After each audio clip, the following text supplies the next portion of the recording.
Hello guys! Ang topic naman natin today is tungkol sa mga important provisions na dapat mailagay sa isang lease contract para maiwasan ang problema after expiration or cancellation. So bago tayo mag-umpisa guys, huwag kalimutang mag-subscribe sa aming channel. Kung may mga katanungan or clarification din kayo, mag-comment lamang sa comment section at sisikapin po namin sagutin ang bawat tanong. So pag-uusapan naman natin ngayon ang mga bagay na dapat mailagay sa kontrata kapag ang isang tao ay nagpapaupa or umuupa para maiwasan ang di pagkakaunawaan lalo na kapag natapos na ang kontrata. So narito po ang mga bagay na madalas sanhi ng di pagkakaunawaan kapag natapos na ang kontrata or di kaya ay may nag-pre-terminate. So number 1 na po dyan is refund ng security deposit. Minsan di kasi nakalagay sa kontrata kung paano gamitin or paano i-consume itong security deposit. Madalas nakalagay lang sa kontrata na obligated lang si lessee na magbayad ng security deposit in the sum of blah blah blah. Then that's it. Wala nang karugtong. So medyo vague or hindi klaro kung paano gagamitin ang security deposit at the end of the contract. Kung forfeited ba ito sa lessor or i-refund sa lessee. At if ever, kung i-refund, buo ba or may mga deductions na. So as a result, nagkakaroon ng disagreement kapag hindi nakaspecify mismo. Example, gusto ng lessor na i-deduct yung mga alleged damages or mga unpaid bills ng kuryente at tubig. Samantala, ina-assert naman ng umuupa, teka hindi pwede, dapat buo ko makuha yung deposit dahil hindi naman nakalagay sa kontrata yung mga deductions na yan. So para maiwasan ang ganitong disagreement, dapat ipaspecify mismo sa kontrata kung paano gamitin ang security deposit at kung ano ang mga pwedeng i-deduct dito. Another common issue din is kapag biglang nag-pre-terminate ang either si lessor or si lessee. So minsan dinidemand ni lessor na bayaran ng lessee ang remaining months na hindi na-consume sa kontrata as a penalty for pre-termination. Or minsan naman, ayaw nang ibalik ng lessor yung security deposit. Kaya mahalaga na ipaspecify din ang magiging consequence or magiging penalty kapag may nag-pre-terminate kay lessor or kay lessee. Example, ano ang penalty ni lessor kapag siya ang nag-pre-terminate?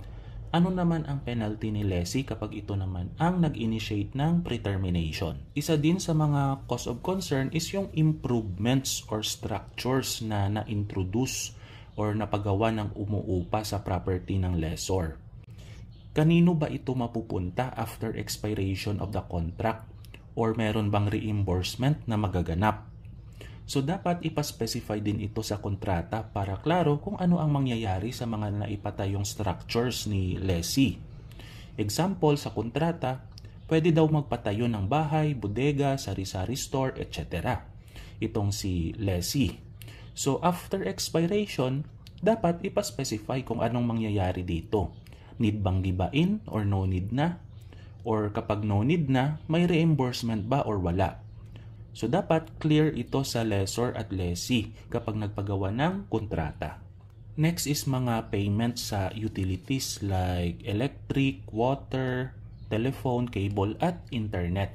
Actually, minor cause of concern lang ito kasi most of the time, given naman na obligation na ito ng umuupa na bayaran yung mga utilities. Ang importante lang naman dito is ipaspecify kung paano hahabulin ni lessor si lessee just in case may mga unpaid bills itong si umuupa. So usually, ang remedy ni lessor is i-deduct ito sa security deposit as mentioned earlier. Then last is yung subleasing. Isa rin ito sa mga importanteng ipaspecify sa kontrata, especially sa part ng lessor.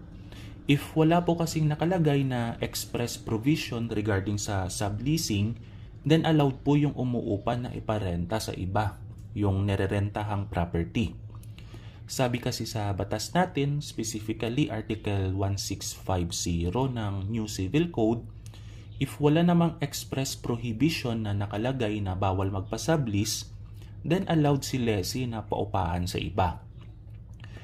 So kapag ayaw ni lessor na ipasublease ni lessee sa iba yung property, sabi ng batas natin, the contract of lease must expressly stipulate the prohibition on subletting. So dapat nakasulat mismo sa kontrata na bawal ipasublease. Otherwise, if walang nakasulat, allowed si umuupa na paupahan sa iba yung property.